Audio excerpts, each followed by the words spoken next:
আসসালামু আলাইকুম। আপনারা অনেকে বলতেছেন যে টেক্সট নাও কাজ করে কিভাবে শিটে সাজাবো এবং শিটটা সেন্ড করব। প্রথমে শিটে যাবেন, একটা পেজ নেবেন, পেজ নিয়ে প্রথম ঘরে দিবেন জিমেল, দ্বিতীয় ঘরে দিবেন জিমেল পাসওয়ার্ড, তৃতীয় ঘরে দিবেন টেক্সট নাও নাম্বার, তৃতীয় ঘরে দিবেন টেক্সট নাও পাসওয়ার্ড।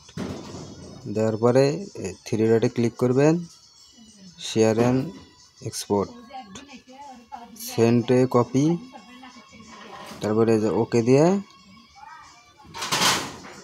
এখান থেকে হোয়াটসঅ্যাপটা সিলেক্ট করে এখান থেকে যারে পাঠাবেন আমারে পাঠাই দিবেন এখান থেকে, বা আমারে বা অন্য কাউরে যে কোনো কাজ করতে শিটটান সেন্ড করতে এভাবে সেন্ড করবেন। দেওয়ার পরে এখন এখানে সেন্ড করলেই হয়ে যাবে। এভাবেই ফাইল সেন্ড করবেন আপনারা সবাই।